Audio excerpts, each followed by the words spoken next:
It's been an uphill task. It's been a challenge, and I apologize for cutting the other program. But I am here tonight with my guest joining me from Nairobi, Kenya, and it has been one of those bad weather days, and so she was unable to join me. But now it is late, but it's better late than never, and I'm gonna have to take it when I can get it.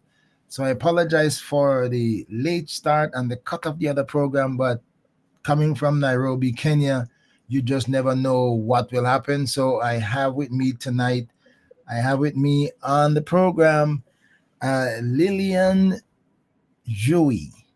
Lilian Njue joining me from Nairobi, Kenya. It's been a stormy, stormy day, power cut, all kind of things. You'll hear from her own mouth.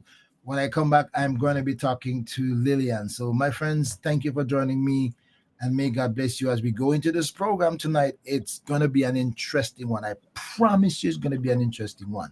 So, let's see what happens when I come back. I'll talk to Lilian.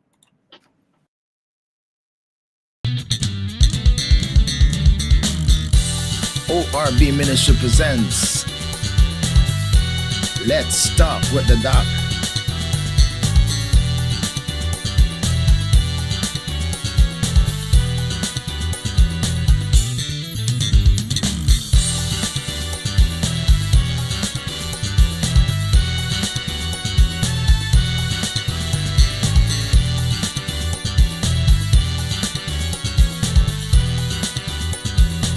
Grace Without Borders podcast.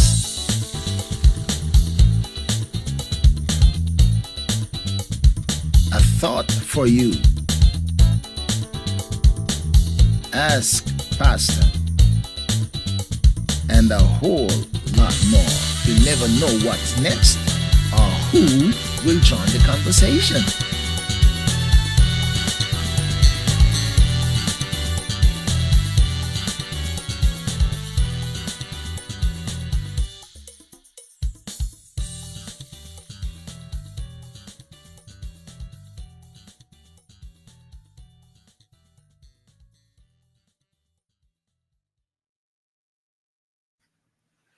All right, my friends, good evening and good night to you. I apologize for the late start again. I apologize for cutting into the other program that I was using to replace this live program because of the circumstance surrounding my guest coming live from Nairobi, Kenya.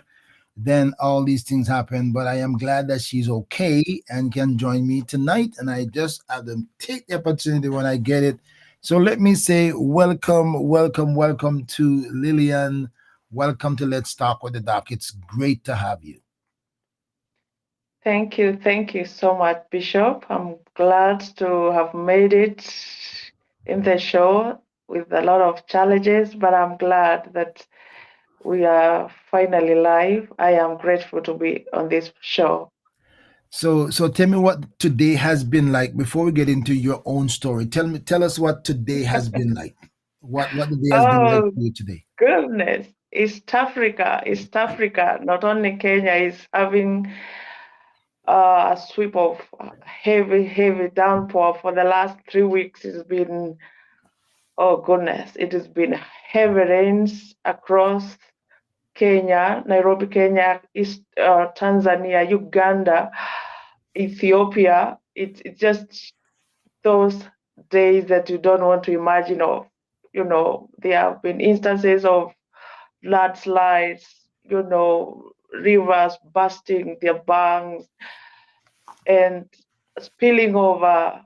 We have in Kenya, we have what we call the seven forks, the seven dams that are the main dams used to generate electricity in the country.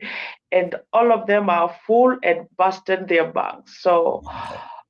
it's chaotic, but just trusting God that He'll help us. Just an example, on 29th, there is one, not among the main ones, but there's just one not very far from where I am that just burst its banks and since it upstream, it just swept, the water moved and swept homes in the night at around Wow. 9 a.m. Wow. and we experienced casualties. Over 120 people are not known their whereabouts. So we are trying to retrieve the bodies from the debris. This a lot. It's a terrible moment, but we are praying that the Lord will have mercy on us. Oh my God. So is it just a general bad weather? Is it a seasonal weather, or is something that nobody expected? What's really happening? Nobody expected this because, as much as we had some warnings 2 months ago about change, like not really too much of rain, but just normal rainfall. But I think it just exceeded. It just exceeded the expectation. That's not what we were expecting. Wow. So it's way more than everybody expected. And say the dams are breaking. Oh yeah, they are just broken. Oh my goodness. Oh my And goodness. water running across the bridges. Many roads have been closed because some bridges have just caved in. So you can imagine. Wow. Wow. Yeah. My friends, I thank you for joining me. Those who have been watching the playback program, and those who have come on to join me tonight on this, I appreciate you joining me. It's been a struggle for me. I've been trying. We had spoken this morning, and I lost contact with Lilian, and I couldn't make any contact with her, and I wondered if it was weather related. And way in the late night tonight, she actually got electricity back because there was outages and stuff like that. I could try to set up for another time together, but I can't guarantee what will happen. So I got to make good of it right now. She has a fascinating story. So you got to stay right there because I spoke to her previously and heard some of her story. And I invited her to be on this program because I'm sure her story will be one of for the ages and one that you would be interested to listen. So let's go into her story now and find out who is Lilian.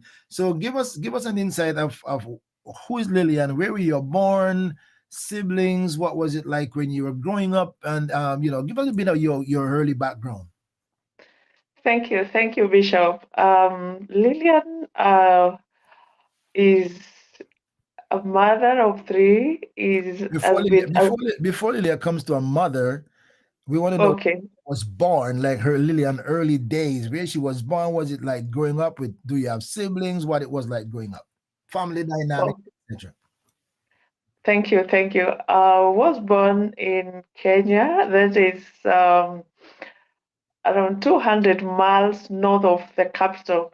That is where I'm living right now. I was born 200 miles away from where I am to the northern side of Kenya, actually at the slopes of the Mount Kenya. Mm. Uh, I was born and raised in a family of two parents who were farmers, not large scale but small scale farmers. Where we had dairy cows, we had poultry, and also did farming, basically coffee farming. So I grew up seeing large coffee plantations and just a typical young girl in the village, or so to say, not away from the town, and uh, in a family of nine siblings, I am the seventh born. Oh, so you got nine siblings. Well, you Yes, have eight siblings, and you said make nine. yes, So you're almost the last one. You're right on the bottom. right. Okay, all right. So what was it like growing up with so many siblings and at that low place where there's so many of your siblings are older than you were? What was it like growing up as the younger one, looking up to six, seven older and looking down at two younger? What was it like you were in the spot where you were? Well, I think it had both the advantages and disadvantages. The advantages were they always looked at me like a little child, like they always gave me attention and always wanting to just be concerned about where I am, what I am doing. So there was a lot of attention towards me. And on the other hand, I felt like they won't allow me to grow up. They won't allow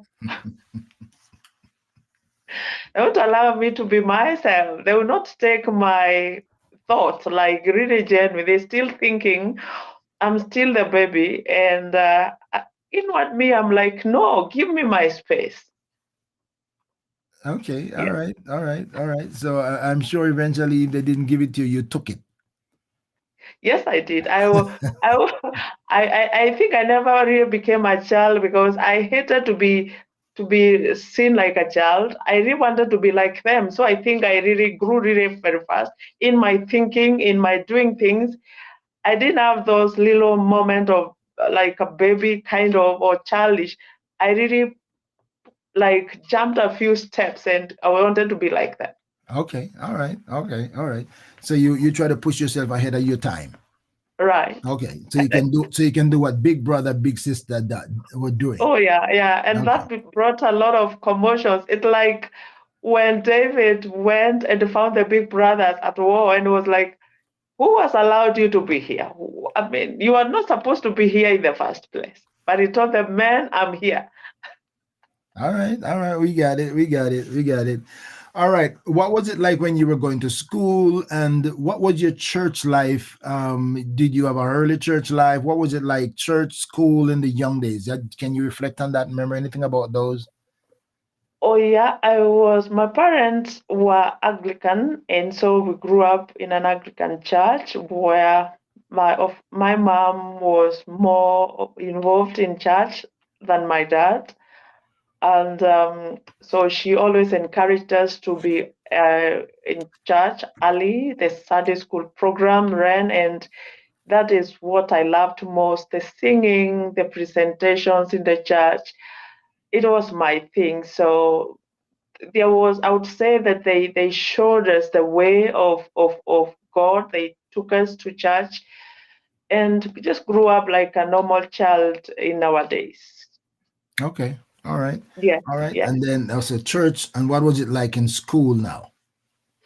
In school, I was able to have the basic early basic education, and then move to primary school in the same school, which was now I would go and come back home, and the daily going back, and at times also not. At times you'd miss the school bus. At times if you miss it, you walk. It was not very far away, but who would want to really do that walking early in the morning?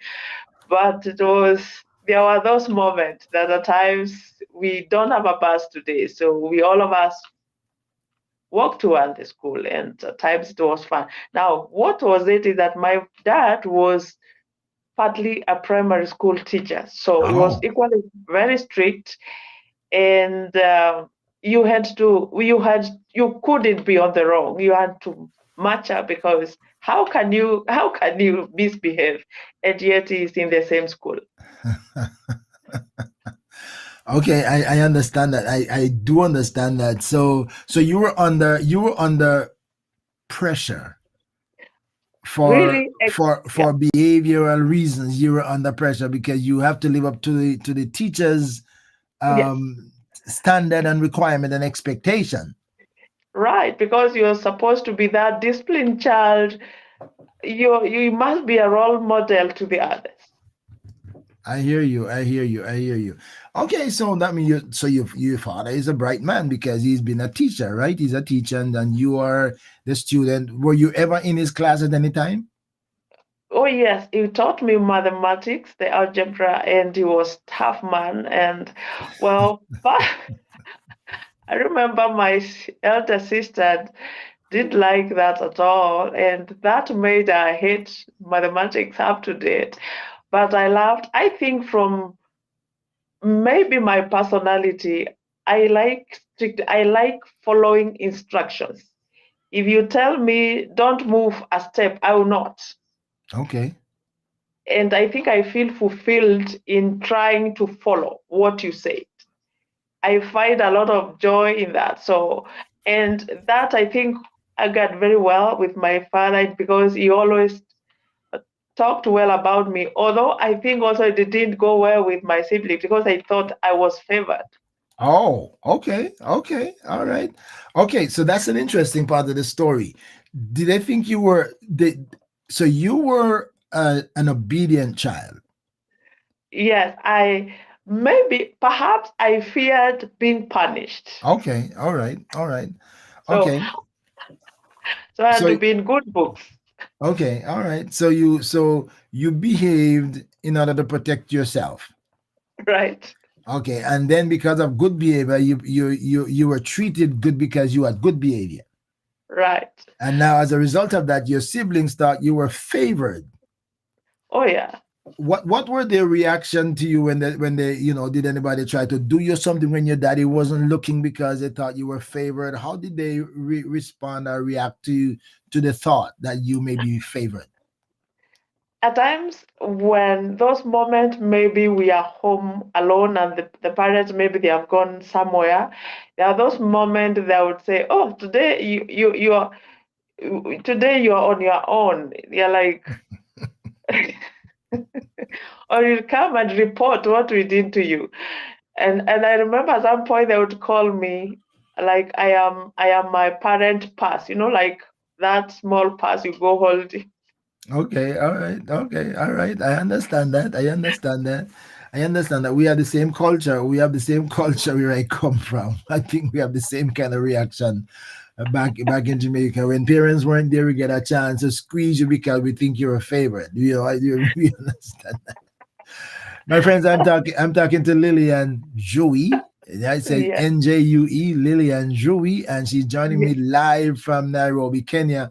And I invited her on my program because she has a fascinating story, a gut wrenching one that we're gonna get there. But I just kind of probe to get her started, get her comfortable in the setting until she's able to share your story. She has no fear in sharing her story, but you have to wait for that. It's a good time to invite your friends to join us because this is going to be an interesting story. Keep praying that the power stays on in Nairobi so we can hear Lillian's story. All right. So you grew up, so that tells me that because of that you became very well educated because you had the father influence and etc etc. What when Lillian was growing up, what did she think she wanted to become while she was growing up, and what's the reason behind that? um at first I wanted to be, as I grew up I wanted to be an attorney. I wanted to be to do law, Okay. and possibly I would maybe put it because of, as I grew up, some of the things I saw. I don't know whether I can hint a bit so that it brought a lot of interest. I felt like I needed to speak out and do some like defense on some issues that I found as I grew up that I didn't find like was just at all. So what kind of attorney were you thinking of becoming? A children's advocate. Oh, a child advocate attorney. Okay, okay, okay, okay. That's an interesting one. That's very Yeah, interesting. right. So you thought you wanted to be there as an advocate to speak for and to protect children who you thought were what? Being abused, misrepresented. What was the driving force behind that? Um, towards around when I was around 10 years or 10, 11 there, I started seeing a certain kind of change of behavior with my dad. Now, remember, he was educated. My mom was a stay-home mom. She Hmm. used to revolve our work revolved around the farm, at times supervising some casual workers and just managing the home. Hmm. And she was very hardworking. That Hmm. is what she motivated a lot also in just wanting to perfect whatever I do. She was very loving and also caring. But I noted that at times my dad was not feeling really good. Hmm. And he would, in once in a while, yell at her, even at small mistakes. he would make a lot of noise. I didn't like that. I did Okay. like that kind of environment, and I felt like dad is not treating mom well, and because she was a quiet one, she would not always respond, but she would cry. I would see her cry, so that Oh, touched me. oh, And when everyone in the family would see, and either because of fear keep quiet, I would go and confront my father. really? Yes. Really? At 10, 11? Yes, I would meet when he's that mad. I would move to where he is. And I remember one day, even well later, you could remind me that I asked him, Dad, could it be that we don't belong here? Could you kindly show us who our father is? We would move and leave you here to have your peace. You actually said that to your daddy? Yeah.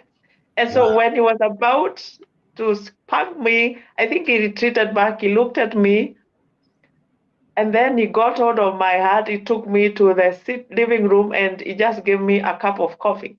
I told Oh, me, really? just have this. And yes, Really?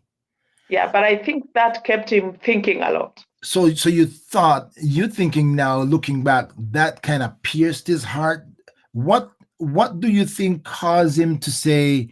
Do you think that it touched a string somewhere that maybe he came to realizing maybe I'm not treating my family as good as I should? Yes, it did, because for some time he cooled off. He was quiet until one of my brothers said, What what injection did you give that man that we've not had him harass anyone? We've not had him make noise. I don't know whether he was stressed out at work. I don't know whether he was in a kind of crisis, because he would have mood swings. Other times you could really have fun, but other times he would be on the other extreme. Okay. Okay. But to me, I expressed it like he hated my mom. And on the other hand, we also lived with his mother, my grandma, Mm-hmm. in the same compound, because he was the last born in their family. So we lived with our grandma in the same compound. Now, my mom's family, she was an orphan. Okay. And at some point, I would, as I grew up, I was thinking maybe he knew that there's nowhere she can go, maybe at an orphanage. If Okay. so, But then again, she wasn't a little child, so there would be no orphanage space for an adult. yeah, I would imagine now, where else can she go? Maybe I didn't think that way. I thought maybe Wow, wow. So you so you, yes, you you thought that was some form of an abuse sometimes or something like that, maybe yes, taking advantage of her circumstance. yes. And I thought like my mom is defenseless, and yes, no one to advocate for her. And Mhm. really, I was like, I can stand up for my mom, and also for for us, because I felt our environment, home environment, was not really. I could talk to my friends at school and hear how their home is like. And so I wished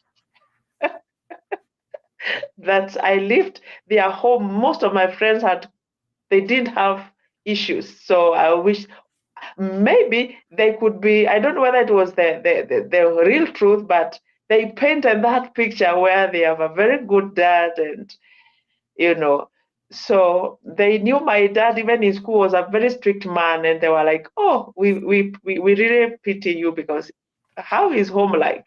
So you can imagine what was going around my mind. Okay, so you, as a result of that, and I'm just kind of hanging around here. As a result of that, you had the Ye- boldness yes, to go to your dad, to question if there's a problem with him being the real father, why he's behaving how he's behaving, and not like yes, what your friends are telling you. Right. That Okay, I want. okay. At some point, I doubted. Do we really belong to him? Is he really our father? And why would he want to make our mom cry? That really touched me. Okay, okay. And you I'm gonna move on from this, but you said your siblings were kind of curious or are wondering what did you do to him to calm him down? They couldn't understand it. They couldn't because from that point, his behavior changed. I think it really hit him. And you Wow. see, I was this bright girl. I was very bright even in school. So he didn't have anything against me. So he was like, okay, it is my turn to So receive the dose. so you thought you earned your place. Yes. Oh my God, this is an interesting story. My friend, I'm talking to Lilian Njue, and she's live joining me live from Nairobi, Kenya. After a stormy day, we made a very late start because power came back, and so I'm excited to have her. You can share and invite your friend to join us because this story is going to boil up pretty goodly. All right, so you decided that you wanted to become a lawyer because you wanted to be a defense or an advocate for children because of what you saw happen to your mom and what and what you felt was happening to you. Where did that Right. go? Did you pursue that? Did you divert to something else? And what would the cause behind that? Um, as I think I grew up and went to high school, now I was, I don't know whether I would say I ventured in every subject. There, I did well in everything, Hmm. whether Wow. it's in sciences, whether it is in account, whether it is in all around. Now, it is at that point that that my dad said, I will not do law. He wanted me to study medicine. He told you you will not do law. Yes. Okay. So of course, we had become good friends at some point because of his change in behavior. But deep within me, I don't know whether I'm not sure whether I had forgiven him, but I was still feeling he did something. There are some mistakes he did that he was not supposed to. So I was still within myself under conflict of really embracing him as he was. So, okay, I didn't want to push and pull. I said, fine, I'll go and study medicine. Okay. And Yeah. where did that go? Did you just agree to do it, or did you pursue it actually? Yes, I did. I pursued it and completed my 5 years. Oh, Uh, and then from there, I went for my master's program. And that's how I ended up being in the medical field. okay, all right. So what are you in the medical field? What's your specialty? I have specialized in Oh, wow. infectious diseases that are associated with viruses. Actually, the COVID wave, the flu, all those, that is my area of specialization. Okay. Yes. Hmm. Interesting. Very interesting. Now, I didn't get to that part in our previous conversation. I didn't get to that part. So no wonder your daughter is in pursuit of medicine as well. Oh Okay. yeah. Oh We, we, yeah. we- Oh yeah. we're gonna get to her somewhere down the road. We're gonna get to her. All right. So high school, college, pursuing medicine. Um, where did Christianity come in for you? Where did you identify with Christianity as a personal experience, other than just growing up in the Presbyterian church? When did Lillian have a personal encounter with Christ, and how did that happen? Thank you, Bishop. I when as I grew up, I told you I saw how my dad was treating mom.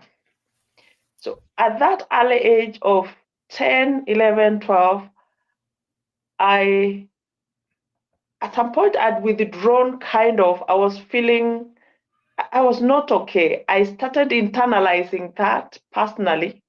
Now, this is what happened. I found myself crying a lot,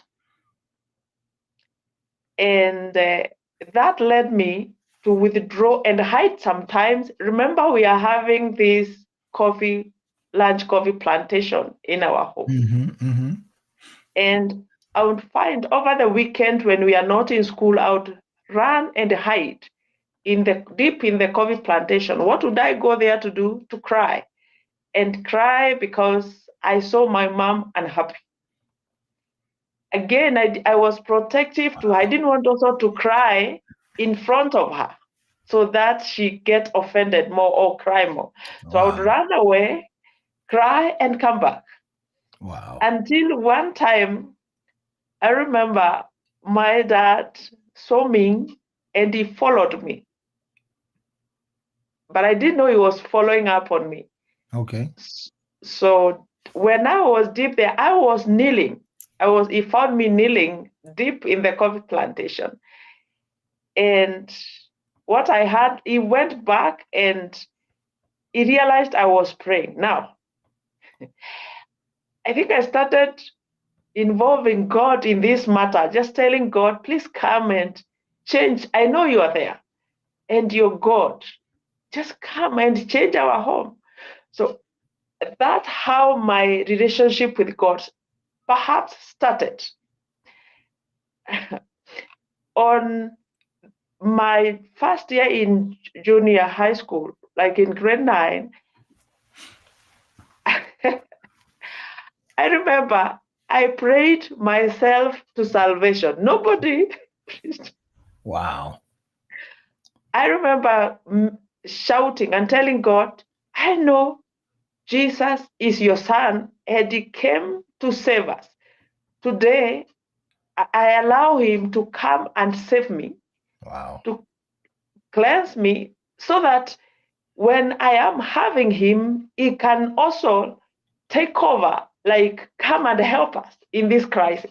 So, really, it was out of my growing up environment that pushed me to this corner of crying. And then I realized there is a higher power to cry to. Wow. Wow. Yes, yes, So that sounds like David. That sounds like David saying, "In my distress, I cry unto the Lord, and He heard me." right. Wow, That's how it that's was. it. At 10, 11, 12, at that young age, Yes, I at 12 years specifically. 12 years. Yes, At 12 years, you're crying out of distress to the Lord because you want Him to help to bring change in your home and your family. yes, yes. And And out I of think and out of go ahead. that's where I got the boldness to stand and tell my dad, please, it can't continue this way. Show us Wow. where we belong. I Wow. didn't have fear anymore. I think Jesus literally came in me and brought in a kind of, Boldness. strength and boldness. I could fear nothing. Wow. Yes. Wow. That's interesting. That's really really interesting. That's So interesting. what happened? Because it was on a Saturday. On a Saturday, I went to church as usual in the morning, and then told my Sunday school teacher that, you know what, yesterday I got born again. So she was like, how did it happen? Somebody preached to you? I said no. I prayed myself. I told God I want to be saved, and I believed. So Wow. now, so he called. He was able to send the information to the priest, and I was prayed for, laid hands on a small girl in the whole congregation. Wow. Wow. Yeah. That's a great story. I'm imagining that story, looking in the distance in my spirit, and just try to imagine that unfolding. That is just uniquely different from what the norm is. You know, how did your siblings, were they Christians? Before any of them were Christians? Are you this unique bright girl favorite that they believe, and now all of a sudden you come up now as this Christian girl? And what were their reactions to all those steps that you were taking by yourself on the conviction? Well, it was, I faced a lot of persecutions, right, from my siblings. They thought I am pretending. They They thought thought, I'm yeah, joking. typically, yeah. And they would call me preacher from that early moment, I'm telling you. And you know the usual norm in the evening we would pray before we go to bed. And because it now my mom used to do that, once in a while my mom would tell me, can you help us pray? And I would pray in a little way. And so they made fun out of me. Of course I could not pray like my mom, Of so course not. they would take the mistakes and then measure on them and make fun and all that. But I never gave up. I loved it because if I got fulfilled, I knew together something is happening. I'm with mom, we are praying. And for me, I felt good. It was therapeutic. I would use a term from Job, to his friends and say, "Miserable comforters you are," right? So those are your siblings as miserable comforters. Yeah. All right. So you grew in that. You're saved. Yes. How did you progress on that? How did you progress on that as you grow in knowledge of the real thing that salvation is real? I am a Christian now. My life is changed. How did you progress on that? Now, in high school, because I now to leave home and go to a boarding school away from home, as it was the norm. And now I go to the school and I find a group of young Christians who the school had an opportunity for us to grow. We would be given opportunities to have meetings like fellowships in the school. And that is where I thrived most. I loved the fellowship time. Early morning prayers were my thing. And my everyday prayer item was my mom. Oh Lord. God give her courage. God help her. God be with her. Comfort her. And then I would also pray that God, you can also change my father for the good. And you know what? At that early in from my form one, form two, the school realized I have some leadership skills, and I was the one given to be charge of the fellowship of the young girls in school. And so I would preach to them. I would preach to the whole school. I would in the morning I would read a word of devotion. It was exciting. Wow. So you were carrying the burden of the family, Yes, and you felt that God was responding to you and bringing change in the family. right. That's good. And now you say that they discovered something, some giftedness in you in school, and they put you into leadership position of the girls, and then you continue to go where? I continued. There were other girls I realized who felt like that I could listen to them. It was amazing. Today I look back and see how God can even format us from way early, because I found myself having girls who could come and cry to me either because of their internal issues didn't want to share with other people, and the only thing they would tell me, we find you pray a lot. Help us, pray for us. I'm not understanding. I'm having difficulty in understanding this subject. I'm having this issue. Please pray. And the only thing we could do is join our hands and pray for them. Now, at one instance, I remember the principal of the high school called me and told me, Lilian, I find you to be having a huge following of the girls. And the good thing about you is that you're a good performer in school. Kindly don't move from the path you're taking. You're a good girl. You've changed the way the school has been. Wow. And she really recommended me. I that motivated me most. And so I continued praying. I continued being obedient in school. We excelled. I didn't have issues. I enjoyed high school life. I can tell you for a fact. I enjoyed everything about it. And so from there, of course, I graduated from high school and then proceeded to the university. Now, towards my from graduating from high school to the university, something happened, and prayer works. When I went home from school, I found my father, my dad at home, and you know what he told me? You may not believe this. Mm. He told me, I have been waiting for you to come to share this with you. I have watched you over the years. And he told me, I see your future is so bright.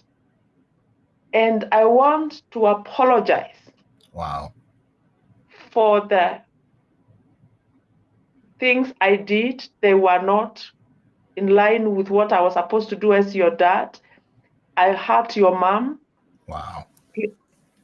And then my mom had her name being mentioned. She was outside, so she came in. And so she was like, what's happening? And he said, no, just sit here. So he confessed before me and my mom. And Oh. then he said, kindly, both of you, pray for me. He knelt down. Oh wow. Oh my goodness. We led our father to salvation. He was Oh going my to goodness. church and not born again. Oh my goodness. Oh my goodness. Wow. Wow. Um, that happened, and it was excitement all over. It was a beautiful day for us. It was, in fact, I remember one of my brothers, when he heard that, he said, oh, I can sleep. For once, I can sleep Oh my at peace. goodness. And that changed a lot. That changed the environment at home. For once, we enjoyed home. Wow. We enjoyed a family Wow. because whatever acrimony, whatever fear that there was in that compound, the fear changed, the environment changed. There was no fear at all. We felt for once like we are at a home, a functional home. So all your siblings who thought you were faking it and you weren't real, now they realize that this is really, really now it's resonating with them that this is bigger than what they thought. Oh yeah, oh yeah. In fact, they really Oh looked at my. me with a lot of reference, and we would sit down and ask for counsel. I preached to some of them. Two of them later gave their life to Christ. Others were like, "Oh, we want to remain in church." And so I saw my two brothers, my dad, and two of my sisters have their lives changed. Wow. Wow. God bless you. My friends, I'm talking to Lilian Njue.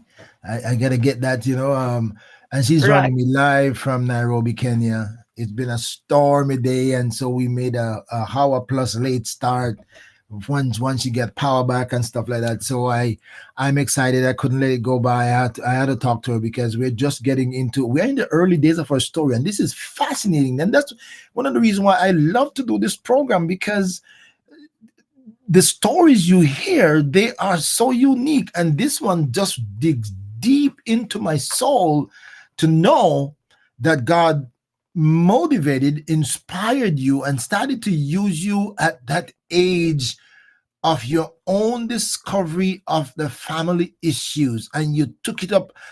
I'm not going to say you took it up, I'm going to say the Lord laid it on Right. you, Oh because yeah. I'm not even sure if you had the wisdom when you were a smart girl growing up, but I'm wondering how much. Well, anyway, smart girl, but somehow between you and God it became your burden, and we talk about take it to the Lord in prayer, and Oh you yeah. sure did it, and you continued, and until you come back to minister to your own dad, and your mom, who has been under the verbal abuse, were there together, and he asked you both to pray for him and he received salvation. That is as good as a news could get. I can tell you that's as good as a news could get. All right. So Lilian is juggling, climbing up in the ladder of spirituality, growing in grace and the knowledge of God, impacting lives, young and old for that matter, and at the same time pursuing medicine. And Yes. now you, what happened when you, because I know when we talked I heard about your early life of ministry, moving places, involved in ministry until you make a discovery of this gentleman, which is the biggest part of your story. Well, Yeah. Oh yeah. yeah, Now my maybe I don't know if it's the biggest part, because the one with your dad is a big story, but the most impactful on the negative side. All right, so give us an insight about where do you want us to go now? At what point, take me along with you, juggling no. medicine, college, church, ministry. Take us along with you. Now, no spread, of course, both at home. In fact, they called me a pastor way long ago. It was now became a family name. Like, I don't know, both as fun and I don't know whether it was the reality. So, my dad is born again, but after 3 months down the line, he got involved in a fatal crash and he passed away. Oh, That hit oh, us really hard, oh, oh my goodness. and uh, Oh my goodness. and uh, I was like, You God, said 3 months after he gave his life to the Lord? yes, yes. Oh my goodness. He was driving and going for a meeting somewhere, and so there is this huge um, lorry that lost control and just hit him, and that is exactly what happened. So we lost him, but on the other hand, Oh wow. I'm so sorry. um, Even though that's gone a long time ago, I'm so sorry to hear that. yes, but so it was also a transition. It has set me. I was like, God, now how do I balance this? But again, I had an assurance. You know what? God used you that one day, one time, you'll meet with Him again. It gave me a lot of satisfaction that He lives. Mm-hmm. He has eternal life. So Mm-hmm. that Hmm. again helped me love God more because I would Wow. have really wished to live with a transformed man and see and enjoy with him. But Wow. again, it now again gave me some more courage that I don't know what it was, but I found myself comforting our our family members and just telling them, you know what, we are not like hopeless because we will meet with him again. And it brought more of glue within us and also for me to love God more. Wow. So as I continued in my in the university education, my love for God increased. I got involved more in outreach of, for young people at the university. I preached left, right, center. I I witnessed to young men, young women, to a point that some would see me and just take a corner. They don't. They don't want a personal encounter. Oh my goodness. Wow. Whew. Yes. Wow. Wow. So I did that. We had Bible studies, we had discipleship classes for the new believers. And again, the management at the university said, you know what, Lilian, we need to give you the president for the student organization at the university. So I was again given leadership at the probably politics of the university. I would sit with the management and discuss on what is it from the student body that they need to be done. So I realized there was a lot of change, both in the the normal running of the university, both in the church. Oh my, it was great. For once, the university came in and bought like um PA system. When we are going out for outreach, we were bought a full bus, big bus for outreach, Wow. specifically for the church at the university. Something Wow. that never had been done before. So again, they were saying we are being favored. We are being, it is like special treatment. But that helped us do a lot of missions all over. And again, for the university, it was like we were advertising also for the university. So it both worked for the church and for the university. Mm. Wow. So I think God works in very mysterious ways. So my love for God spread across. And there was one scripture that kept me going in all this, especially at the university level, about Daniel. Daniel, in the last book of Daniel, I think it's, I don't know which, is it chapter 5, where that says that, and those that know their God shall do exploits. Exploit. Mm-hmm. Mm-hmm. I believed we are created by God to show forth his excellence. Mm-hmm. Being a born again Christian does not keep away from you. You can't be shoddy. You can't just accept mediocrity. You have to rise above so that your God can be admired. That Mm-hmm. was my driving. So I believed we will excel in the academics. On the other hand, we shall excel in the things of God so that the world can know that God is overall. The verse you quoted here is Daniel 11:32. The, Yes, yes, the people that know their God shall be right, strong and do exploits. right. All right. Okay, so now you're big. You can, so you're juggling the church and the university Yes. on, so you have a history of carrying the weight. I'm telling you, I have never had a rest moment. You know, the way you're just at ease, like things will just sort themselves out. I have found myself being involved in bringing the change. Always my day started from high school, or even when I got to the university, I found my day starting at 3 a.m. every day because I would pray earlier when others have not woken up. So that now, when they wake up, I have already prayed like for 1.5 hours, personal devotion, before they come in for the prayer meeting, so that by 5:30, we are ready for your own personal, routine, and then get to class early by 7. So Wow. you had to plan. You had to plan. I had to start planning early, and so that I don't have issues like pending work not done. I made sure that I plan every time as it is supposed, because there was again too much to be done. Wow. Whew. All right. All right. My friends, I'm talking to Lilian Njue, and we want to get into the core of a story now. I mean, I never expect this part of the story, and it would have helped me so long because it's so fascinating that I couldn't walk away from it. There's too much to gain from that experience. So I'm glad to hear that.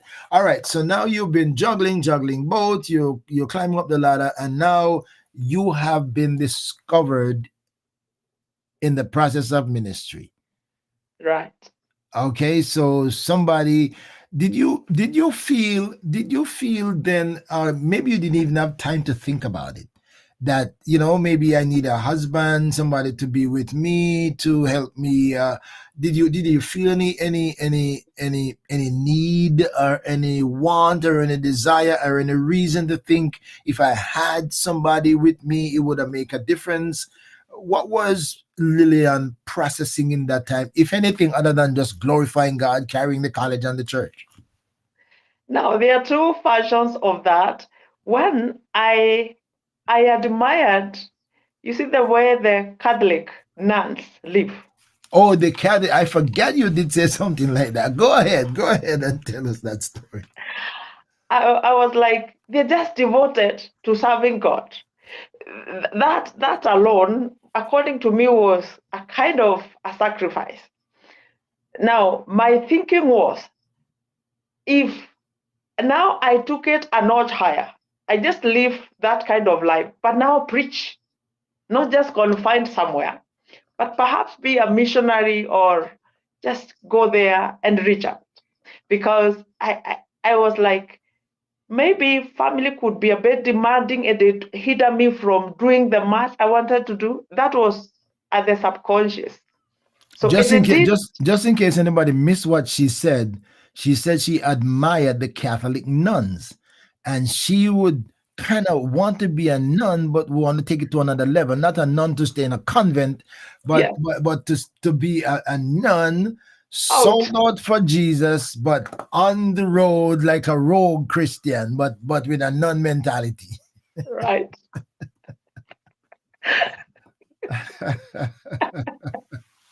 All right. So how did that work out? Now, along the way, I read a book about T.L. Osborne. I think, it was a missionary. T.L. Osborne, there's a book on outreach, one outreach mission he did to India. He went to India to reach out to people there with a wife. With Okay, a wife. with a wife. Okay. All right. So I got another perspective, and I was like, okay, I think this is good. This is good. So we can you can have it both ways.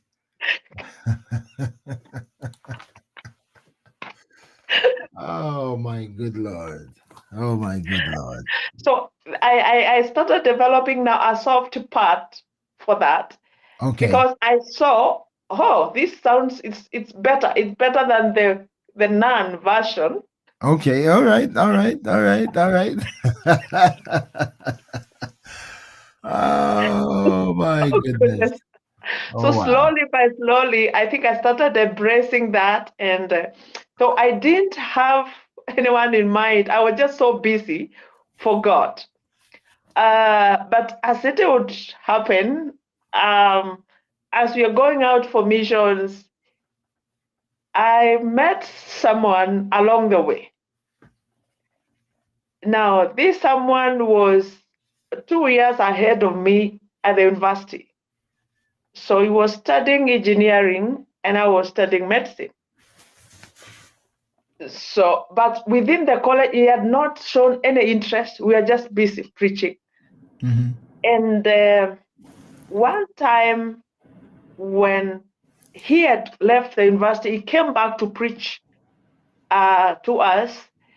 And at the end of that, he called me aside and boldly, he did miss it. He told me, I want one day you'll be my wife. He never went around the corner. And I'm like, what? Then I said, okay, that time, not now. I am to, I didn't want, I felt like it would distract.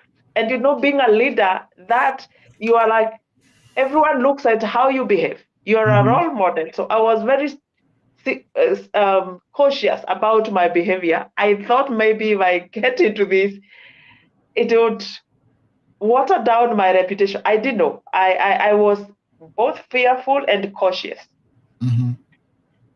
So he left. I don't know whether he got disappointed or what it was, but a year later, we get involved in an outreach mission where he was invited, I was invited, and I didn't know.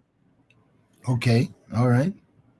So now we meet in this mission field. I am preaching. Actually, I was preaching in an open kind of way. I was on this track, just preaching Christ.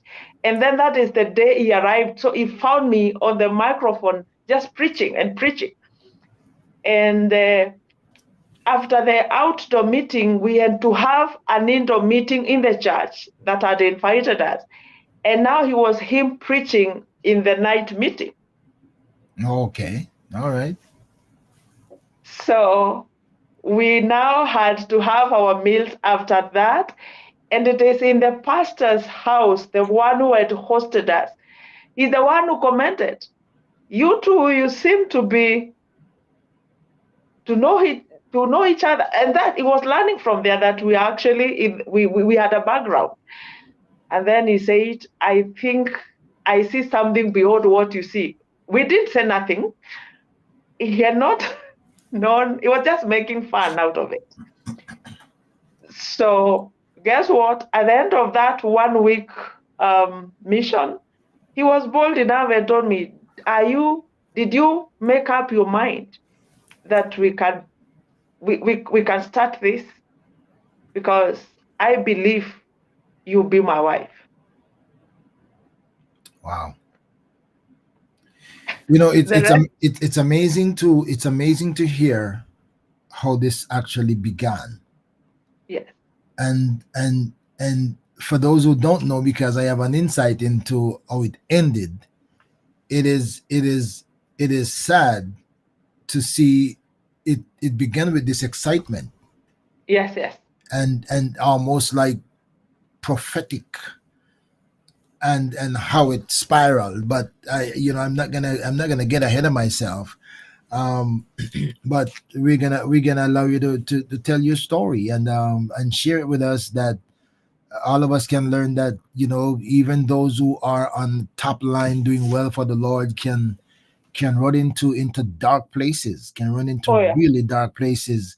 um as Peter said, think it not strange, concern the fiery trial just come to try, though some strange things happen to you. All right, right. but go ahead and tell us about your story, Lilian. We are talking to Lilian live from Nairobi, Kenya, and boy, her story is exceptional. Y- Yes, yes, that's how it started, Bishop. And right from there, we we were now to. In fact, before we left, we are now to tell this host that actually we gave him a brief where we are coming from, and it was like, "Yeah, you people, you need to go on and think into your future. You're great people. You can do a lot for God. You're gifted in differently, but you can together you can do exploit." And now that was the excitement, looking forward to serving God together. And it dawned on me that really the TL Osborne kind of thing is happening to us. Hmm. Excitement. Now, 3 years down the line, because I had to finish up with my college and to go in for some kind of 1 year internship practice. And then the third year is when, after just knowing each other, we did a wedding. And then we became a husband and wife. Um, I would say that it's either that we spiritualized a lot, or we did really get the guidance or the counsel that we were supposed to get. Perhaps today, when I look back, maybe that would what I would say. Or people thought we are so powerful, like we and, know it and all, and and so spiritual. and so spiritual. So now, when we started the family, I realized my husband then was, "I want to do missions." Remember, he's trained in electrical engineering, qualified, but he didn't want to take that direction.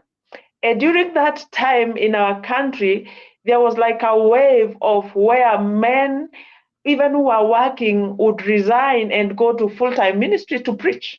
Hmm. Another thing. So it was like also pushed to that kind of thinking. And it was like, "You are the one to work, I'm going to preach and do missions." So he actually thought you are the one to work, Yes, and he's gonna do missions. yes. Now, I from the was from the start, from the start, something not right with that. But go ahead. deep within me, I was like, really? How would it really work? Because again, I know doing mission work is also demanding it in terms of you need to finance it, you need. So I was like, work and finance. When we go out, we find needy people. How do we fund that?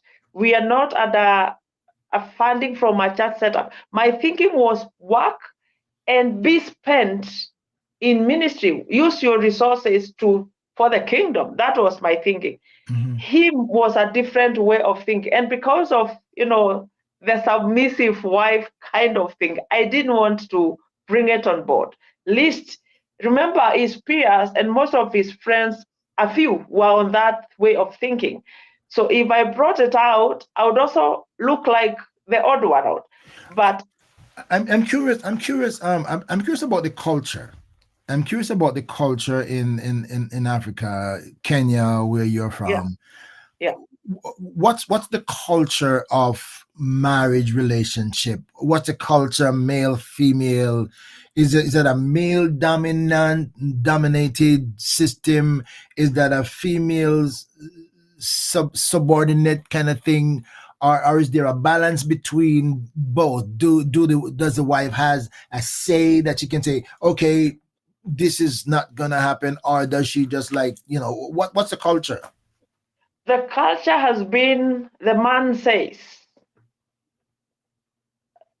he's the one to give direction. He's the Mhm. one to. But you see now here, it's something that is you cannot just say. You need to function. Right. So as much as you don't just release orders, because you also have to lead by an example. So at Hmm. some point, I would say it's a bit suppressive to the woman, but there's been the culture of you have to listen. The man has to give directions. And there was a bit of loophole there, because if that is the way, then lead from the front. Be Hmm. the one taking over, leading your family by an example. Right. So the issue of him not wanting to work, I think that's where it brought a lot of trouble to me later, because I had foreseen it in a little way, but I think as times went by, it broadened. And I was not agreeing with myself. I was feeling like I'm not being listened to, like and I feared the culture of my mom coming back to my life. Hmm. There Hmm. was that there was that defense within me. I didn't want to see that. So you can imagine where the conflict has started now. Hmm. Hmm. So so him was in and out of missions. He would go, even leave out the country, go to like Uganda, Tanzania, Rwanda, other East African countries. He'd go out for a month, for weeks, and come back. And Wow. so so you realize now I am missing out on something. It's a young family. Uh, 3 years after our marriage, I got my firstborn, and I am the one now working, really like running the family, because he's on and off. Uh, at some point, I think I felt like things are not taking the right direction. I remember telling, could we seek some guidance to some, we reach out to one of the pastors around. He didn't want. Wow. It felt like I'm exposing him. Oh And wow. so the spiritual man in him couldn't agree. So I again closed myself. And so this one continued over time. I got my second born and the third born. And as you know, that with the children coming in, tells you what the needs and the The needs grow. bills to be sorted. We are growing, and the fact of the matter is the income isn't growing as much. So he was on mission off for weeks, sometimes a Yeah, month, weeks, yeah. and what was the return What was the return from the mission? Was he just being sustained on the mission, or was he doing having major contribution to the family? What was that like? I know this may shock you because right from the word go, I didn't have an account that I'm running my, like, this is my private account. It is a family account. So I work, money, whatever is channeled to an account where he can access. Oh, So that tells you what? You'd access the account, get money, go with it for the missions. And whatever was happening, I cannot, either it was, I don't know whether it is being sold out for God or it was whatever that was. I don't understand, because how would you get out and live your own suffering? you know, I beg to differ. I don't understand the sold out for God kind of thing. I think I maybe think it's uh neglect of family, maybe trying to cover on the mission, Right, because that is against biblical principle. That is right. against biblical principle. So you can be sold out for God to go against what God designed for the family. So that didn't make any sense. But go ahead. We are hearing your story, my friends. I'm talking to Lilian Njue from Nairobi, Kenya, and her story is going to get worse. And I want you to be ready. I'm going to give her a chance to get a drink of water, right? I'm going to give you a chance to get a drink of water while Yes, I just take a break, a 2 minutes break, get a drink of water, and come back and let's continue the conversation and go into right. the downside of the story. Okay. ORB Ministries presents Truth Matters. Join the Truth Matters panel for discussion on issues of the times with host Dr. Orville Beckford Sr. and his panel consisting of Bishop Ishmael Charles, Reverend Joycelyn Barnett, Minister Ava Samuels, Minister Kevin Johnson, Dr. Danette Ming, Bishop Anthony Campbell, and Pastor Shelley Antoni. Nothing is off limits for discussion. Follow ORB Ministries on Facebook, YouTube, and Twitter. And be ready for the next hot topic on Truth Matters.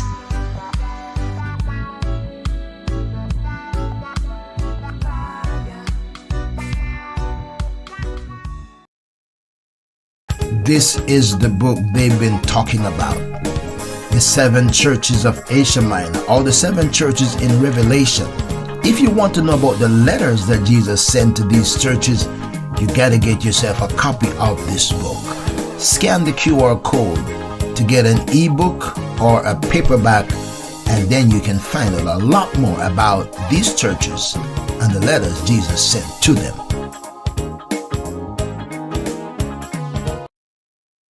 Wednesday, 8 p.m. Join ORB Ministries on Let's Talk with the Doc. Live on Facebook, YouTube, and Twitter.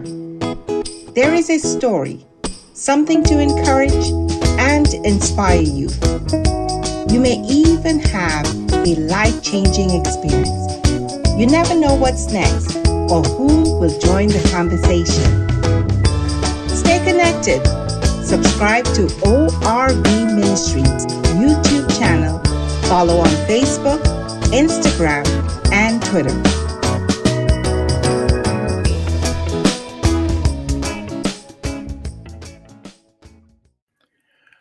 All right. We're back, and we are talking with Lilian Njue live from Nairobi, Kenya. A fascinating story from the beginning, and one would think it climbs to a high note, but my friends, the best of us have dark days, and so we're going into what started out to be a great connection didn't continue like that. So let's hear Lilian's story. Continue, my friend.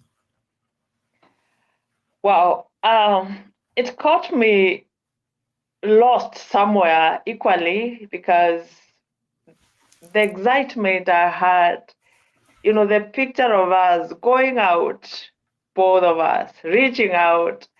Remember the picture I had? Mm-hmm. It kind of became now, I am more in career. And now, because I have to work to sustain the family, and I found myself actually not doing much in terms of ministry, in terms of reaching out like I used to. I am now a stay-home mom, because from work to take looking at the children, it's quite involving. And so I am now left just within the church setup, take children to church, come back home, get involved in just in the church activities. The church where we were, they knew us as men of God, people who serve God. But again, it was not quite clear why the senior pastor at the church is not addressing this issue. Why is it that is okay? Because why would he not address it? Mm-hmm. Did you ever, well, you said that he didn't want you to talk, he didn't want to have counsel because he thought you were exposing him. Did you ever mention to leadership that, something is not going right, or question whether or no these are the steps that one should take if you are really on mission? Quite clear. I had a talk, a woman to woman talk with a senior pastor's wife. We would talk a lot, and I would tell her the fears that my husband who did want me to speak this out. So I am actually, when I'm talking to against this, so he did want us to have a sitting, but I was trying to talk to her so that maybe the senior pastor would pull my husband aside and have a man-to-man talk. That was my thinking. Mm-hmm. So that perhaps he can ask him about, I'm seeing you out, Right, in and right. out. Strategically, Yes. yeah. So that was my approach, so that it doesn't feel like I exposed him Right, or I said right. it, but from this senior pastor observation, just to question what is happening round about. Exactly. Yeah, Exactly. I know exactly what you're talking about. yeah. So it didn't. We would pray a lot with my senior pastor's wife. She knew everything, and she would encourage me that one day things will. Now, and I think that's where I feel like the church here, maybe in our country or elsewhere, I don't know whether it has happened. Maybe people are suffering silently Mm-hmm. because real issues have not been addressed. Trust me, a lot of people. I think so. A lot of people. And unfortunately, sometimes we lack discernment. We Right. lack discernment, and we and as you maybe say, some people are good at disguising things. They're good at disguising things and put on the facade when they get out and make it look like, oh, we are so spiritual, God is Oh, good, yeah. and we Right. are doing good, and then when we get home, we cry on our way home. That is it. So as I now continued bearing, and of course we are praying, and I'm feeling the weight. I think by and by the pressure became too much within me. I am feeling there is a weight I am carrying. I don't know how this one get off me. Remember the picture out there. Everybody sees a Lilian who is very functional, very strong, always happy. Nothing seems to be wrong. And deep within me, it's only me and my pastor's wife who knows what is happening. And the love that I had for outreach, I realized it's going down. And for once, I can tell you, the crying that I had as I grew up started coming back, Mm. because I felt, is it that this one is taking advantage of me? Is it because I am not vocal enough. Who will help me?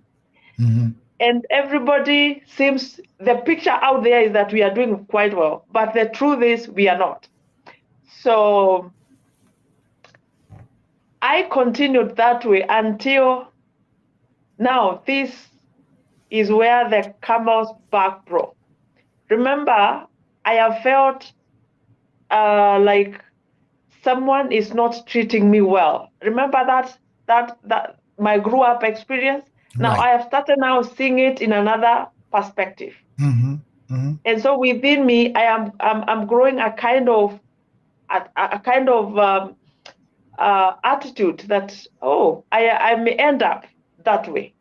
But then there's no violence as per se, but mentally I am being tortured. I feel I am not with my husband. He's not there for me. I am raising the children more or less alone. I am footing up I am on my own, yet in a marriage setup. Single mom with 3 children, but married. Yes. Of course, now small conflicts started arising because I think one day I felt I feel fed up. I feel I need to sit this man down and ask him questions. So I remember he was away for 3 weeks. Within those 3 weeks, I prayed and fasted. And I told God, in your own way, help me bring a point to this man, and so that we can have a change, perhaps. You know, as you said that, and not cutting, but as you said that, I remember David with Goliath. You know, and remembering when he was in the field with his father's sheep. I'm just thinking about that when you think about that your moment. You got to remember when the Lord used you, you know, to your father, so, and gave you that boldness. So maybe, hey, God, you did it before, do it for me now this time. Yeah. So this time around, I said, we'll sit down and just pick out. I said I will speak out what I feel. I speak out what my mind is. And remember, this time around, the children have grown. They are proceeding in their primary school. They are in high school, and the burden is quite much. So I raised it, and when he came, we had a sitting. And you know what he told me? I told him, I believe God has given us talent to work. So that I told him the first church is our family.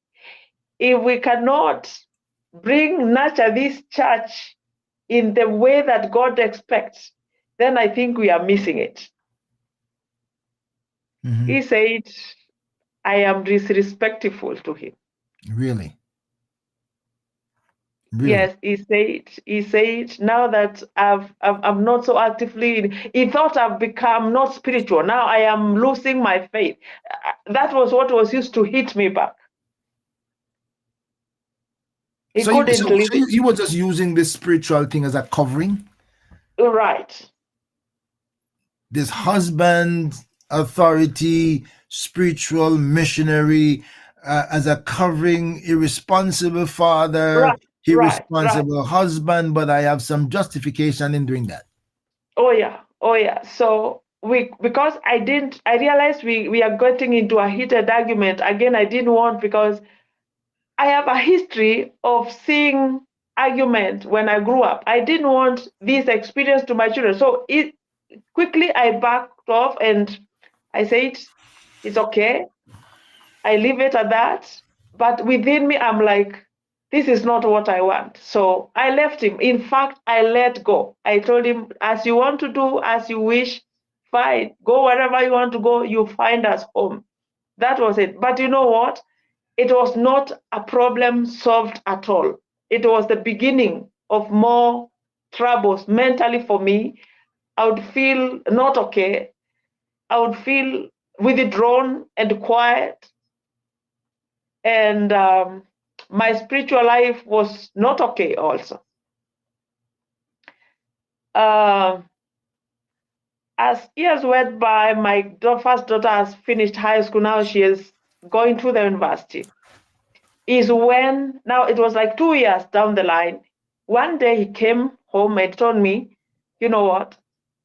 I realized for all these years, I have overburdened you with family responsibilities.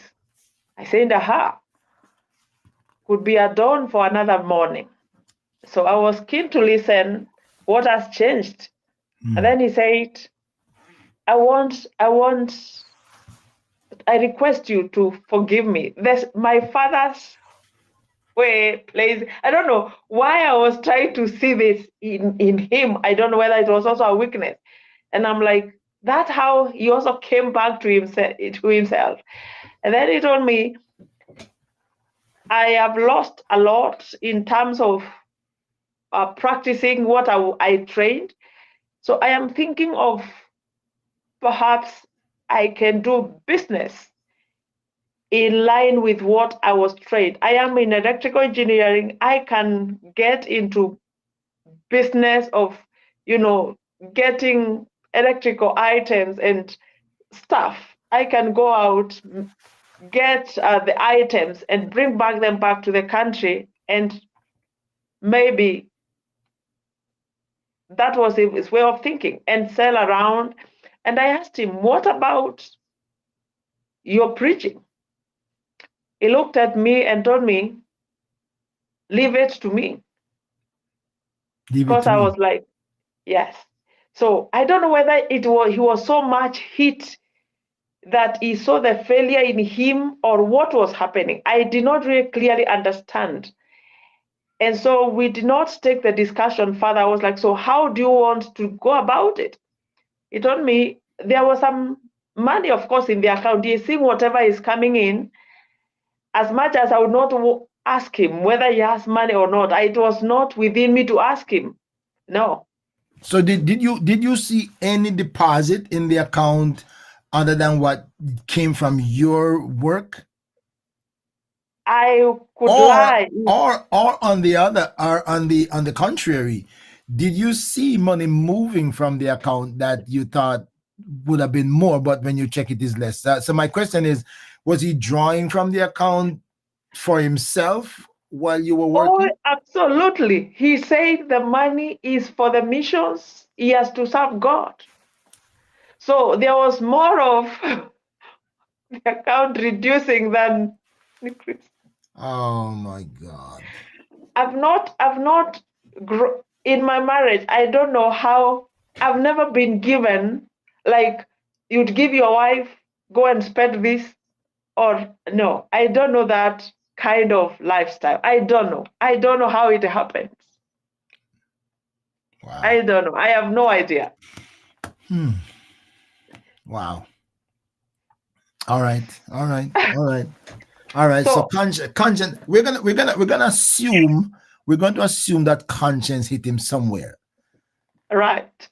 And how he intend to address the situation is beyond me. But go ahead.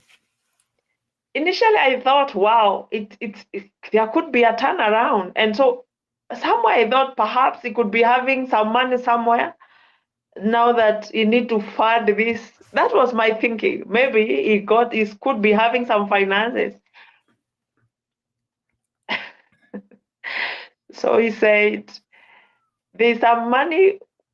What happened now, Bishop, is that I would work extra hard. I would work around the clock. Wow. Out of the normal working hours I have, I would do other part-time work so that there could be some little, even savings. Just, I would think now beyond. Mm-hmm. So I am overworking myself. I am all alone. It just became a very vicious cycle. Mm-hmm. Because I don't want the family to flop. I am hanging on there. I have an image. I want to protect that all is well. So who is suffering behind the scenes? I'm the one on the altar here. And by this time, your daughter is growing up, heading into high school and going into college? Yes. Actually, she has graduated from high school now. She has been enrolled to do medicine at the university. Wow. At this point, my daughter is. I remember one day we just went out with them for just out to have some. Some wanted to do some swimming out there, and we had a conversation with my daughter, and she looked at me and told me, "Mom, I don't want to lose you." And I'm like, what is it? She told me, "You are overworking yourself." Wow. And then I'm like, okay, she has noted something, and now she is also bold enough to tell me what is happening. Then I told her, you know what? I have to work so that everything runs as it's supposed to be. Then she looked at me and asked me, what about Dad? Wow. I didn't want to bring in her dance discussion in the picture. I have always been very protective about my husband, whether it was a weakness, perhaps, but I always shielded him because I wanted a picture of a functional family to my children, so that his authority as their father still remains. So I never discussed anything about with them. But you see now she's growing. There are things she's saying they They're are not making their okay. own observation, right? They're making their own observation now. Yes. So I told her, just promised her it will get it, things will work out. I'll try to minimize. If you think I'm overworking, I'll try. So just to promise that I had to forgo one job I was doing like for 3 hours after my usual work. So I minimized that to 1 hour consultation, and then I'm back home. So there was some little change on us just to assure her that I don't want to break down. Now, coming back to the business idea, I was wrong to imagine that he had some funding. So he told me the account, that the funds that are there in the account, I'm gonna use that, go out, get some, travel to somewhere in China, get assorted items, bring them back to the country, and I'll be able now to run both. Doing business, and on the other hand, I'm doing missions. Wow. Then whatever amount there was, he thought it wasn't sustainable enough, so he requested me to do an overdraft. You requested to do an overdraft. Yes. And because I had never done it before, I was given quite some good money, because he said, you know what, I am the one to start taking over the bills because I believe I will do well. Wow. And you so happily want to see change. Oh yeah. That you agreed to it.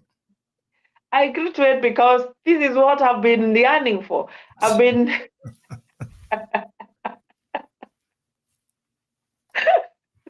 Oh my God.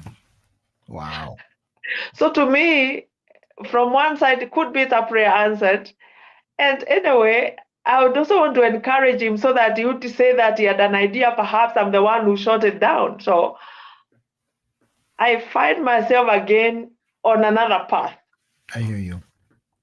So everything is in place, got the money, and is set to travel to leave the country and go and buy this stuff and bring back to the country. So I remember it was on a Monday afternoon when he was to travel on a Wednesday, but this is Monday. So he tells me he's received a call from his parents. Now, they live far away from where we lived. And he told me they need to have a meeting with the parent. I'm like, is everything okay? Said, yeah, it's just a family, just a discussion on a few things. So I thought it could be family issues. And to me, that was okay. You can go and discuss. Mm-hmm. So he went. I was expecting him to go and come back the same day or the following day. So he arrived. He told me he has arrived, and he won't come back that day, but perhaps tomorrow. So the tomorrow that never came. But what happened is that what I did know that all along, perhaps they were discussing what you want to do, and so the business idea changed into something else that came up from the meeting. They discussed and agreed that you're not going to outside the country to do this. We are going to do this. And now he calls me not to consult me, but to inform me Mm-hmm.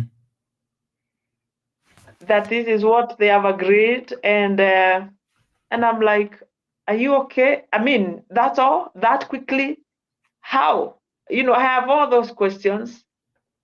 So the conversation both you and him have about where we're gonna go using your money Right. that you have worked for and saved. Right. He's Yeah. gonna deplete it with an overdraft as well. And Right. then he's getting a call from his parent, and he's going by his parent to have a conversation on how to spend your money to change the plan, and just not to consult, just to tell you plans have changed. Right. And to me, immediately something told me it cannot be just something for yesterday. Perhaps it's something they'll be discussing and I didn't know. At the back of my mind, I'm thinking, because within hours, you've changed a whole project to something else, and you can't call me on board for some kind of consultation or to bring me into it to buy the idea. It is a directive. I have to get into it. I cannot, you don't need my input. So he told me, this one we have to do. All what you need is that I need to be depositing what the money that I said I will be refunding back to the account. Can I be honest with you, Bishop? I felt like I've lost it. Wow. At that point. I felt within me, in the spirit, I felt you've lost. It hit me, but I had to compose myself. So I did not ask many more questions, but what followed is that they get involved in some projects, doing whatever stuff they thought they could do. But it didn't go very well. At times I don't like remembering, but it was a very painful moment, because what I came to learn later from someone who is at least a relative of the family, because now I went and talk to someone and tell, it's like an elder cousin, and explain to him what is happening. So that's why he saw them engaged in a kind of activities within the town they were in. But I think, as it were, the Bible says that how pleasant it is when people dwell together in unity. Mm-hmm. Because it is in that kind of unity that God commands a blessing. I think the fact that we were disunited from the word go on this matter, something did not go well. And the fact that I was not happy about it, I believe there was no blessing into this thing. So they got involved. What I learned later is and he has not come back home. It's like he moved. That day he moved away from us. And I was expecting him maybe after some time to come back and tell me how the business is running or what is happening. He never did that. I would make calls he would promise to call back, he would not. And so the children start asking me, where is daddy? What happened? And I'm also trying to show them that he went to see grandpa and grandma. He will be coming back. And they're like, why couldn't we go with him? So I am having a lot of pressure here. I am trying to suppress it with kind all as well. My elder daughter has started telling me, no, this is wrong. And now it has come out. It took 9 months when I gained courage to travel, to drive to where I was, so that I requested for a meeting with him, my parent, his parent, so that, because now the pressure about the children asking about the father is mounting up on me. I am feeling trained. I am not myself. I had told the pastor what is happening. At some point, the pastor now has seen the picture of the person he had not seen, maybe all along. And I remember one time they came visiting my house with the wife, and we prayed a lot. And I remember the senior pastor telling me, Lilian, you are correct all along. Whatever you saw was right. Now is when I've realized what it is. And unfortunately, I was not able to arrest the situation as I was supposed to. So, because when he tried reaching out to him, he was slippery. He could not agree to come for a meeting for all of us to sit down. And remember, now he's away from where we are. He has run away, per se. He has run away. Did anybody hear that? He took the money.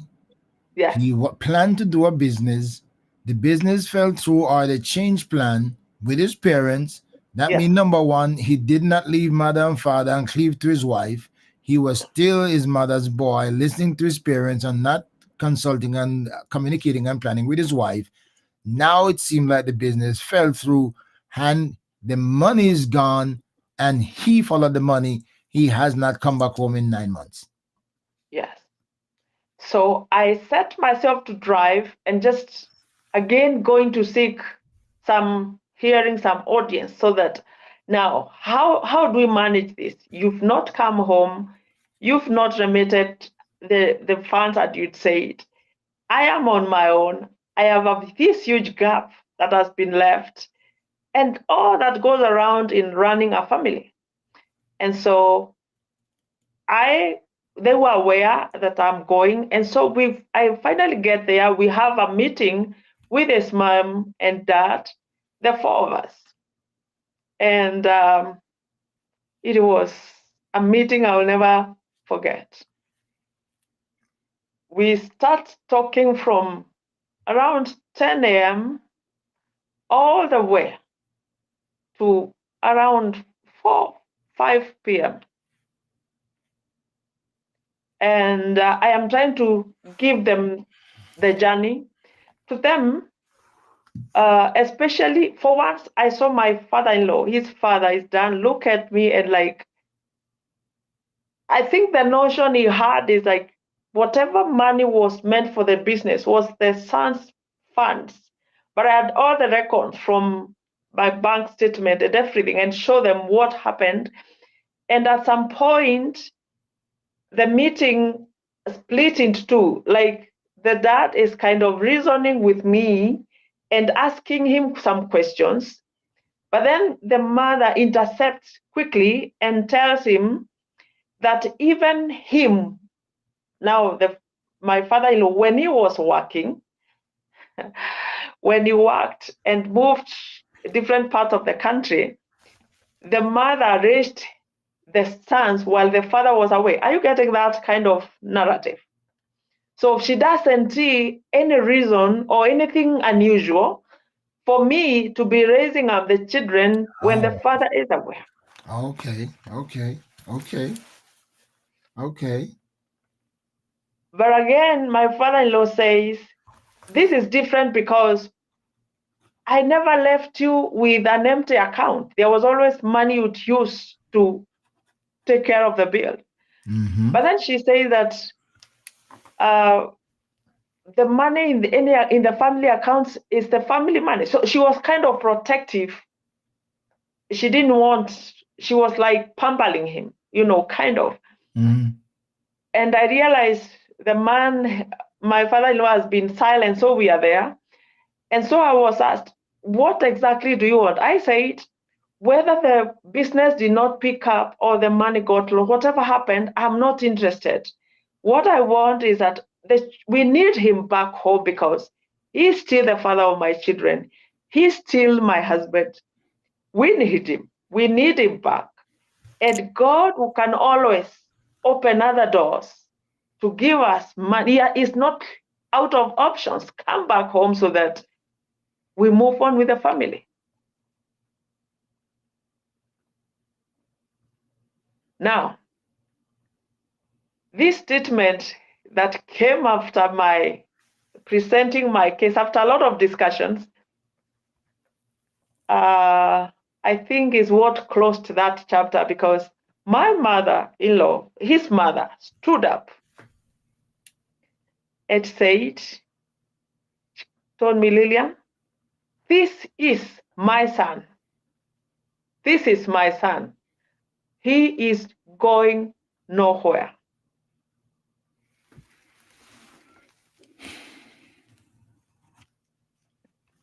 The preacher, Now,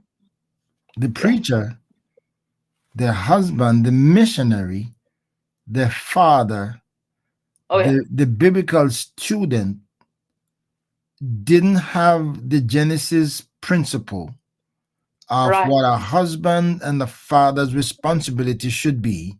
Right. He couldn't relate to becoming an infidel as a man who, instead of taking care of his family, is ripping off his family. Right. Kind of going to use that term because he took the money that you work for, not what he worked for, what you work for, went and wasted it like the prodigal. And now his mother is bold enough to tell you, despite all of that, this is my son, not your husband. Mm-hmm. Not your husband. This is my son, and he's not going anywhere. So you might as well go leave him here and go back home and take care of the children. Right. What hit me most, other than that statement, for once, I was waiting for my husband to rise up and defend me and perhaps neutralize this statement, because it was quite a heavy statement. Number one, I have been with this man for over 20 years.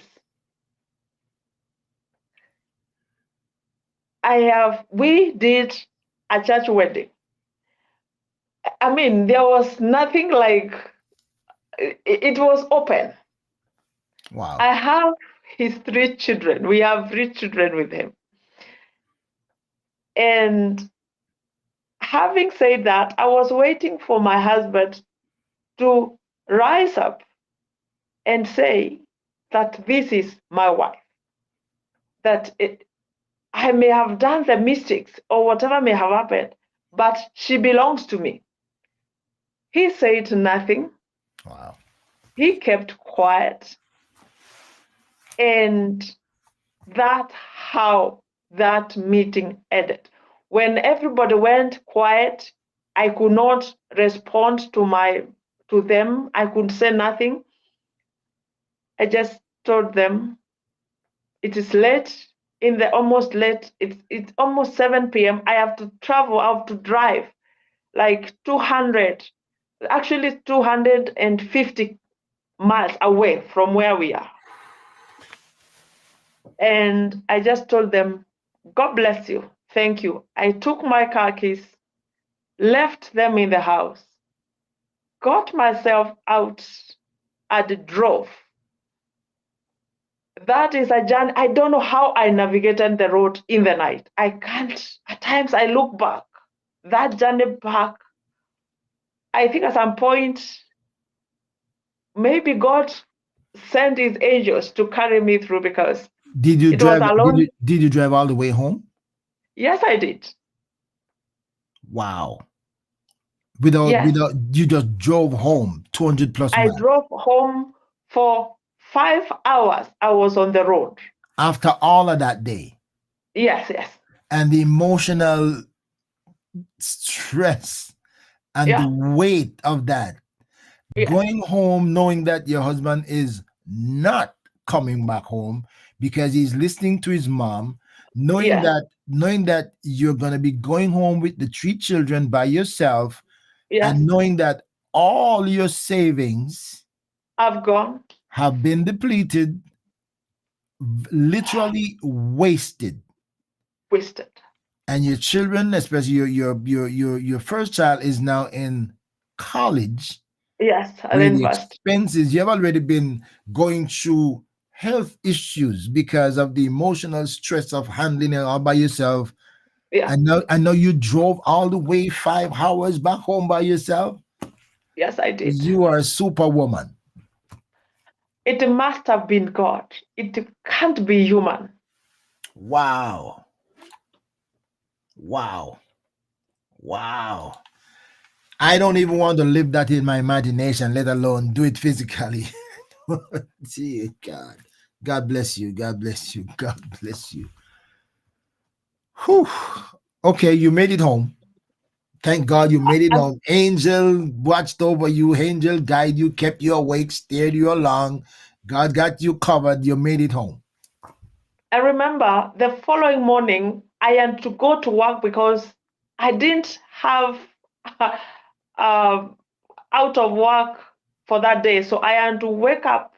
I think I slept for like 3 hours, just prepared so that I am at work and continue like it's normal life. But I want to confess that I never experienced physical violence in my marriage. What I experienced is emotional violence, which I think is something that is never discussed, something that is never given attention, Mhm.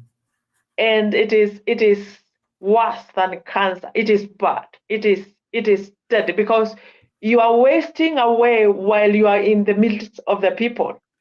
You, Yeah. Wow. my husband never came back. Never came back home. Never came back home. He was not to come back home. Wow. How did you explain that to your children, especially your first daughter, who now has that level of understanding? How do you say, I went to meet with your dad and your grandparents? The conclusion is your dad is not coming back home. How do you break that, and how did they respond to that? I thank God for my daughter. She has been a pillar in a way because either God used her in a way. So what happened? Um, I called. I told her now this weekend we're gonna go out, and the younger sisters had an activity at the church, so we excused ourselves. I first had a meeting with my daughter. A whole day we went out. We just had this one-on-one talk. We cried a lot. I remember we we talked. I opened up and she told me, Mom, I saw this coming, but I didn't know how to tell you. She told me three things. You have you have sacrificed yourself. The girl, the woman in you has been depleted. You have suppressed the person in you as a lady. You have allowed that to assume like you cannot give input, sensible input. So you've stopped living so that us and dad can live. You've sacrificed everything, including your own health.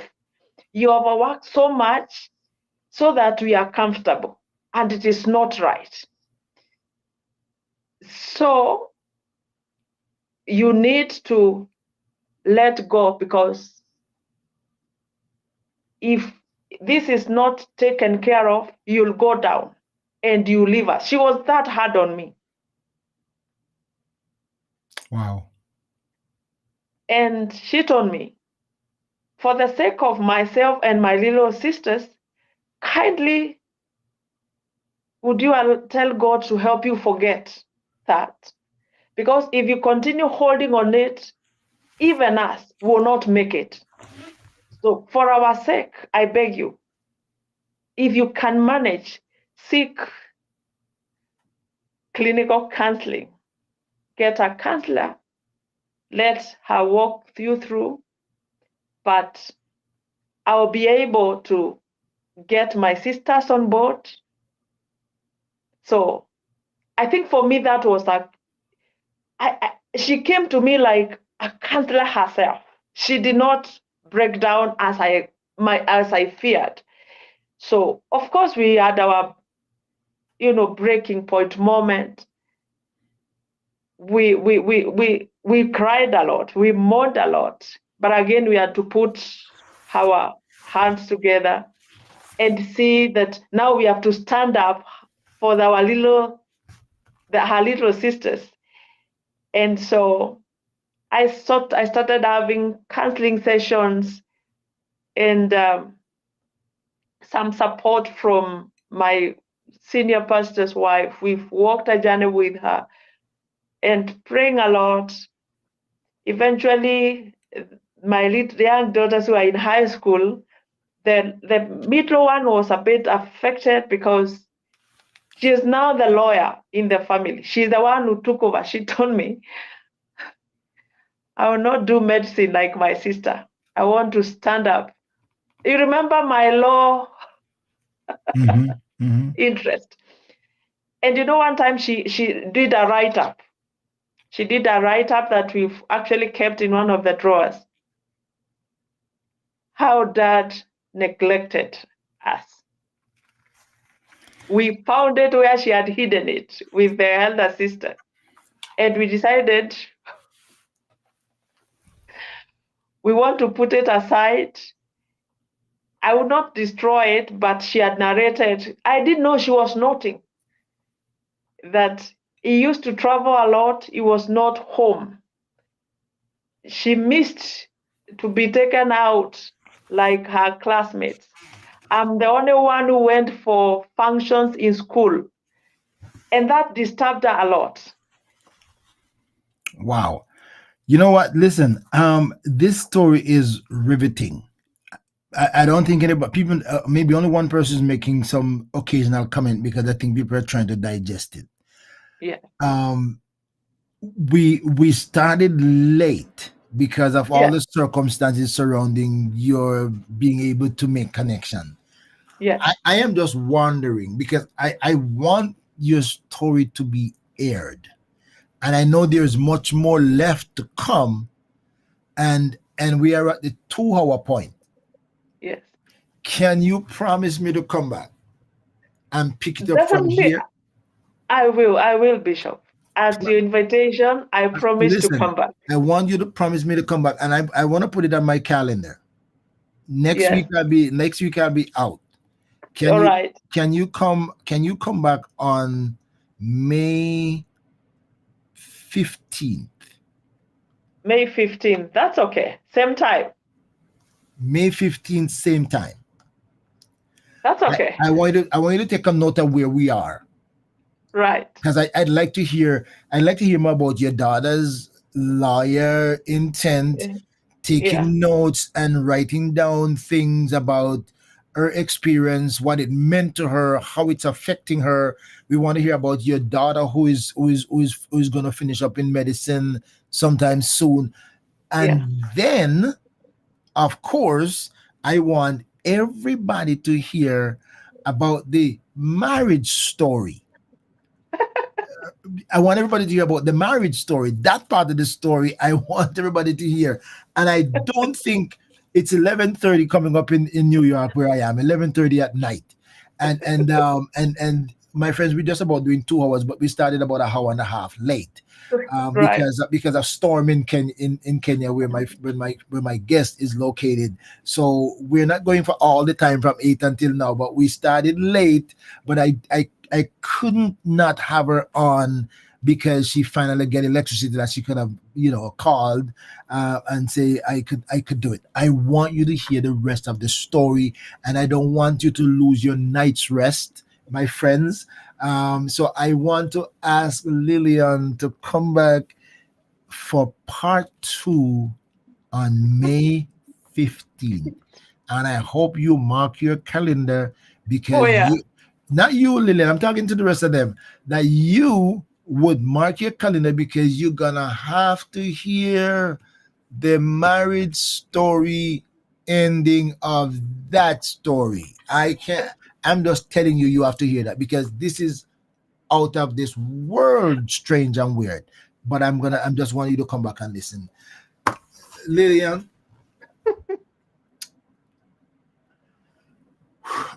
listen, this is one of the stories, and I know it's a long story. It's a whole life story, and I know I want to give you time to share your story, and I'm sure there's a lot of people. Um, well, one of my friends here just saying thank you for sharing, and Yvette, you ain't hear nothing yet. You hear no, you got to be here for the conclusion, because the conclusion is strange, weird, funny. Well, not funny really. I It don't know is. what kind of adjective to use to describe that. Um, but you got to be here for that. So mark your calendar. I'm Right. inviting Lillian to come back on May 15th to pick it up 8 p.m. New York time, May 15th. Lillian, thank you, thank Yeah. you, thank you, thank you so much for the courage to share your story, and I can't wait for us to hear the rest of it. I want you to please tell your daughters that I am cheering for them. I am Thank you. praying for. By the way, how are you feeling now? Since we how things are going for you now, since we had our conversation offline. How are you feeling? How are things going? I must confess that coming across your show somewhere online and just bumping into your platform, I believe it's a game changer mentally for me. I I felt like for once I feel like I am valued, like you listened to me, you gave me an hearing ear, you give me attention, and I don't think When I you think when I'm you a when you different. when you come back, yeah, go ahead, go ahead. I must say there's a total shift. I feel lighter Mm-hmm. when there's something, a word you said. I had never had someone say as it is that this is someone who was neglected. I thought I'm the one who is seeing it, and I'm a bit, when you brought that word, it resonated with me, and I felt, so I have been right all along, because I was feeling nobody has ever called it as it is. So I felt a kind of affirmation, and I thank God because it brought a bit of healing in myself. And I'm gonna this is my closing words here. And when you come back, we'll talk about how you run into my program, how I get to meet you. Yes, We'll talk about that as part of the beginning of the next program. We'll talk about how did I get to meet Lilian, Nairobi, and somebody in Nairobi, Kenya. How did I run into her to have her on my program? When she comes back, we will talk about that. We'll talk about that because God moves in mysterious ways, mysterious ways. and we will talk about how did I get to meet her on a TikTok live program that I was doing, and she just swing by and she'll tell you how she got there. That is not something that she normally did. Run into my program, request prayer, put the reason for the prayer, and for some reason God connected me that I wanted to talk to her more, and here we are. We're gonna talk more about that. But one of the reasons, Lilian, why I don't marry people unless I get a chance to counsel them. And I tell any guy, any young man that I marry that you're no longer your mama's boy, Right. and no girl, you're no longer your daddy's girl, because now you give up those rights to become a husband and a father, or a husband and a wife. Um, one of the things I said, boys shouldn't get married. Mm-hmm. Men should get married, and Correct. men is not dependent on age.